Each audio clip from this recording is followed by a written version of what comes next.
Ayan. Kung mapapansin nyo po, nakakiss na ako sa forehead. Perfect! Kumusta kayo dyan? Si Vino ito at welcome back ulit sa ating panibagong video. Ang video po natin gagawin ay isang tutorial kung paano po mag-edit ng isang picture. Yung pinakamabilis na paraan para gawin po nating Polaroid. Ang gagamitin po nating tools ay si Gemini. Kung first time mo pong mapadpad dito sa channel na to, iniimbitahan po kitang mag-subscribe dito sa aking channel. Meron pong libreng subscribe button dyan sa baba. Libre po yan at meron pong notification bell na kapag click mo po ay laging magno-notify po sa inyo na meron tayong bagong video. Libre po yan ha, libre. Pindutin nyo na po. Ang una po natin gagawin ay kailangan po natin mag-install ng Google Gemini. Gagamitin po natin dahil sa naka-Android po tayo or kung naka-Android po kayo, gamit po tayo ng Play Store. Click lang po natin yung Play Store, search natin yung Google Gemini.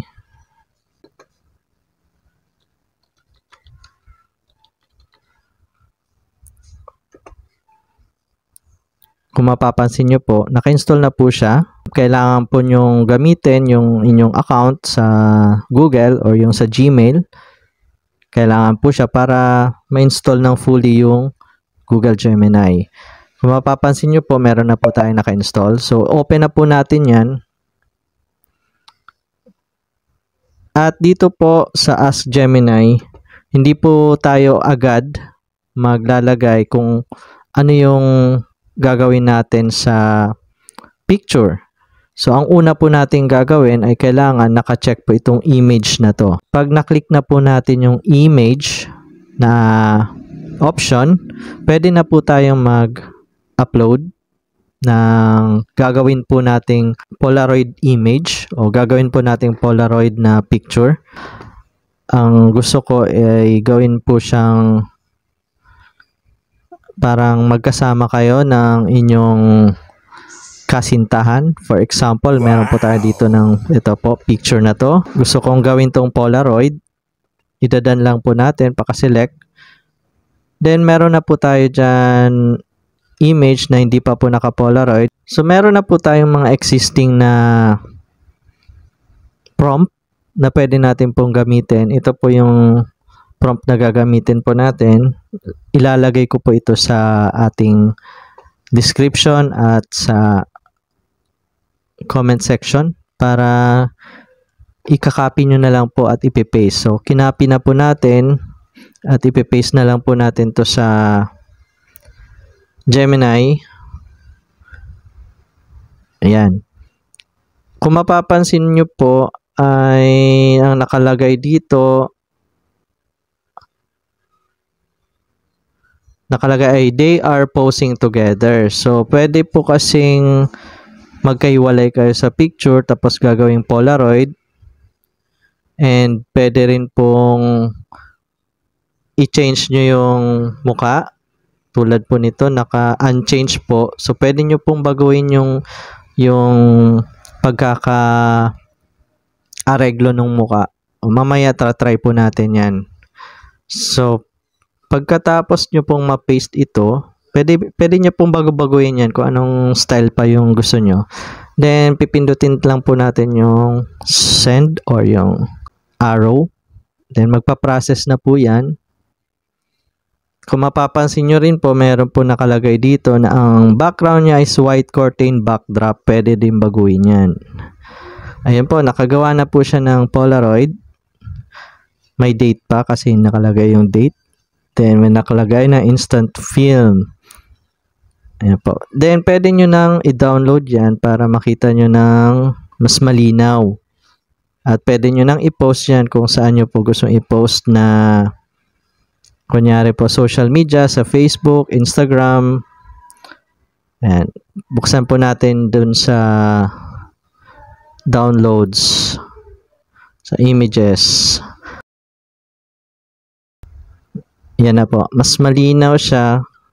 Ayan. Although naka-filter na kasi yung mukha ko dyan. Pwede po natin baguhin pa.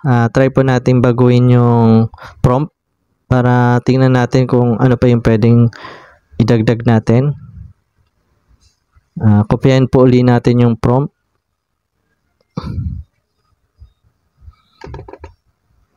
Kunyari, gusto natin ay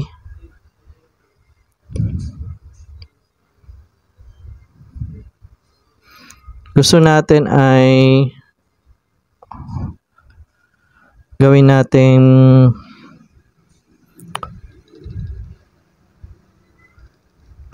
nagkikiss ako doon sa forehead. Nice. The guy kissing forehead. Tama ba? Yan.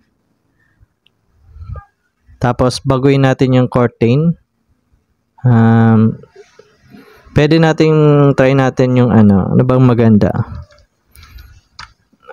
Gray o cream.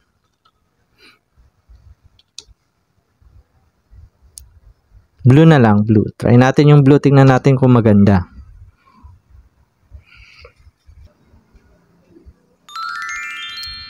Ayan. Kung mapapansin nyo po, nakakiss na ako sa forehead. Perfect. Ayan. Binago niya ng image tapos naka-polaroid pa rin tayo. Ganun po kagaling ang ating AI ngayon. Kaya niya nang i-edit. Ayan, download natin para sa magamit po natin yan sa ibang application. Send po natin sa FB o kaya sa Instagram. Tingnan natin na ito po yung original. Ito yung original, yung pangalawa. Ito yung pangalawang edit at ito yung unang edit. Pwede niyo po pong bago-baguhin yung syempre, mga settings or yung prompt. Nasa sa inyo na po yan. Kung nagustuhan mo itong video na to, huwag mong kalimutan i-click yung like button at kung may katanungan ka, pwede kang mag-comment dyan sa baba. Sa susunod ulit,